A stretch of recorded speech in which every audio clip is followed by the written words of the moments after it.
Hi, ನಮಸ್ತೆ ಎಲ್ಲರಿಗೂ.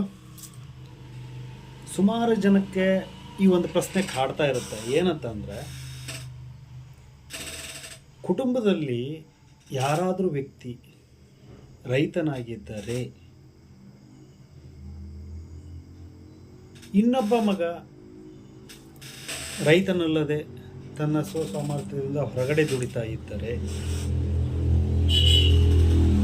ಅವನು ಹೇಳುವ ಒಂದು ಪ್ರಶ್ನೆ ಏನು ಅಂದರೆ, ನನ್ನ ಸಹೋದರನಿಗೆ ನಾನು ನನ್ನ ಕುಟುಂಬದಲ್ಲಿ 1 ಎಕರೆ ಜಮೀನು ಭತ್ತ ಬೆಳೆಯುತ್ತಾ ಇದ್ದಾರೆ, ಅದರ ಇನ್ಕಮ್ನ ಪೂರ್ತಿ ತಿಂತಾ ಇದ್ದಾನೆ, ನಾನು ಆಚೆ ಇದ್ದೀನಿ, ನನಗೇನು ಕೊಡೋದಿಲ್ಲ ಅನ್ನೋ ಒಂದು ಪ್ರಶ್ನೆ ನಮ್ಮ ಈ ವಕೀಲ ವೃತ್ತಿಯಲ್ಲಿ ಕೇಸ್ ಹಾಕುವಾಗ, ಹಿಸ್ಸೆ ಕೇಸ್ ಹಾಕುವಾಗ ಇವೆಲ್ಲ ಬರ್ತಾ ಇರುತ್ತೆ. ಆದರೆ ನಾನು ರೈತನಾಗಿ ಒಂದು ವಿಚಾರವನ್ನು ಹೇಳಬೇಕು ಅಂತಂದರೆ, 1 ಎಕರೆ ಜಮೀನಿನಲ್ಲಿ ಭತ್ತದ ಕೃಷಿ ಮಾಡಿದರೆ ಆ ರೈತನಿಗೆ ಎಷ್ಟು ಉಳಿಯುತ್ತೆ ಅಲ್ವಾ? ಇದನ್ನು ಯೋಚನೆ ಮಾಡಬೇಕಾಗುತ್ತೆ. ಹಾಗೆ ಸುಮ್ಮನೆ ಮಾತಾಡೋ ಬದಲು ಎಷ್ಟು ಹಣ ಅವನಿಗೆ ಉಳಿತಾಯ ಆಗುತ್ತೆ ಅನ್ನೋ ಪ್ರಶ್ನೆ. ಸಂಕ್ಷಿಪ್ತವಾಗಿ ಹೇಳಬೇಕು ಅಂತಂದರೆ, 1 ಎಕರೆ ಜಮೀನನ್ನು ನೀವು ಉಳುಮೆ ಮಾಡಿ, ಭತ್ತ ನಾಟಿ ಮಾಡಿ, ಅದನ್ನು ಕಟಾವು ಮಾಡಲಿವರೆಗೂ ಅಂತಂದರೆ ಸುಮಾರು 25,000ರಿಂದ 28,000ವರೆಗೂ ಬರುತ್ತೆ. ಔಷಧಿ ಗೊಬ್ಬರದಿಂದ ಹಿಡಿದು ನಾನು ಹೇಳ್ತಾ ಇರ್ತಕ್ಕಂಥ ವಿಚಾರ. ನೀವು 1 ಎಕರೆಯಲ್ಲಿ ಸುಮಾರು 30 ಚೀಲ ಅಥವಾ 35 ಚೀಲ ಭತ್ತವನ್ನು ಬೆಳೆದರೆ ಬಹಳ ಉತ್ತಮ ಫಸಲನ್ನು ತೆಗೆದಿದ್ದಾನೆ ಅಂತ ಅರ್ಥ. 1 ಚೀಲ ಸುಮಾರು 72 kg ಕಾಟವನ್ನು ಮಾಡ್ತಾರೆ ಮಾರಾಟಗಾರರು ಅಲ್ವಾ, ತಗೊಳ್ಳೋರು. 2 kg ಪೆಚ್ಚು ಮತ್ತು ಚೀಲದ ಅಂತ ವಜಾ ಮಾಡಿ 70 kg ಅಂತ ತಗೋತಾರೆ. ಸುಮಾರು 35 ಚೀಲಕ್ಕೆ ಹಿಡ್ಕೊಳ್ಳೋಣ. ಎಷ್ಟಾಗುತ್ತೆ? ಈ ಕಡೆ ಒಂದು 24 ಅಥವಾ 25 ಕ್ವಿಂಟಲ್ ಅವರೇಜ್ ಒಬ್ಬ ರೈತ ಬೆಳೀತಕ್ಕಂಥದ್ದು. ಭಾಳ ಚೆನ್ನಾಗಿ ಬಂದರೆ ಭತ್ತದ ಬೆಲೆ ಏನಿರುತ್ತೆ ರೈತನಿಗೆ? 1,600ರಿಂದ 1,800 ಸೀಸನಲ್ಲಿ ಇರುತ್ತೆ.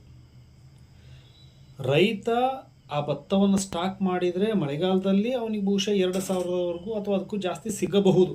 ಇದು ನಾವು ಹೇಳಲಿಕ್ಕಾಗಲ್ಲ, ಯಾಕಂದರೆ ಮಾರ್ಕೆಟು ಡಿಫೆಂಡ್ ಆಗ್ತಾ ಇರುತ್ತೆ. ಬಟ್ ರೈತನಿಗೆ ಇಟ್ಕೊಳ್ಳೋಕ್ಕೆ ಶಕ್ತಿ ಇಲ್ಲ, ಯಾಕಂದರೆ ಶಕ್ತನಾಗಿಲ್ಲ ನಮ್ಮಲ್ಲಿ.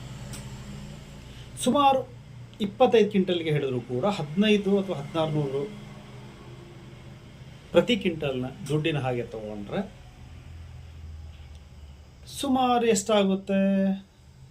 25 ಕ್ವಿಂಟಲ್ಲಿಗೆ ಅಲ್ವಾ? ಅದನ್ನು ಲೆಕ್ಕ ಹಾಕಿದರೆ 75 ಪ್ಲಸ್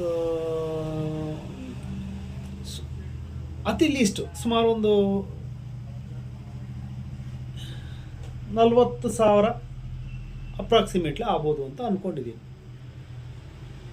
ಆ ಮಿಡ್ ಟೈಮ್ನಲ್ಲಿ ಏನಾದರೂ ರೈತನಿಗೆ ಬೋರ್ ಏನಾದರೂ ಕೆಟ್ಟರೆ, ಕರೆಂಟ್ ಏನಾದರೂ ತೊಂದರೆ ಕೊಟ್ಟರೆ, TC ಪ್ರಾಬ್ಲಮ್ ಆದರೆ, ಒಂದು ಸಾರಿ ಬೋರ್ ಕೆಟ್ಟರೆ ಮಿನಿಮಮ್ ಒಬ್ಬ ರೈತನಿಗೆ 7,000 ಖರ್ಚು ಬರುತ್ತೆ ಅಲ್ವಾ? ಅಥವಾ ಲೈನ್ ಮ್ಯಾನ್ ಕರೆಸಿ ಏನಾದರೂ ಲೈನ್ ಟ್ರಬಲ್ ಇತ್ತು ಅಂದರೆ 200-300 ಹೋಗುತ್ತೆ. TC ಹೋಯಿತು ಅಂದ್ರೆ ಬಿಡಿ, ಈಗಿನ ಪರಿಸ್ಥಿತಿಯಲ್ಲಿ ಭಾಳ ಕಷ್ಟ ಇದೆ ರೈತರಿಗೆ. ಸುಮಾರು 40,000ದಲ್ಲಿ 28,000ರಿಂದ 30,000 ರೂಪಾಯಿ ಖರ್ಚು. ಇನ್ನು 10,000ದಲ್ಲಿ ಏನಾದರೂ ಅವನು ಹಣೆ ಬರ ಕೆಟ್ಟಿದ್ದು ಬೋರ್ ಸುಟ್ಟು ಆದಾಯಿತು ಅಂದರೆ ಮುಗಿದೋಯ್ತು. ಆ 1 ಎಕರೆಯಲ್ಲಿ ಅವನಿಗೆ ಸಿಗ್ತಕ್ಕಂಥದ್ದು ಭಾಳ ಅಂದರೆ ಒಂದು 10,000 ಅಥವಾ 8,000 ಅವನಿಗೆ ಸಿಗ್ಬೋದು. ಇದು 6 ತಿಂಗಳ ಅವಧಿಯಲ್ಲಿ ನಾನು ಹೇಳ್ತಕ್ಕಂಥದ್ದು ಅಲ್ವಾ?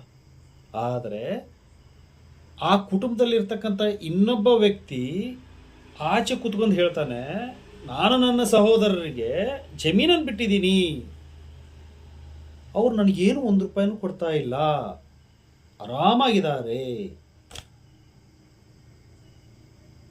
ಅಲ್ವಾ?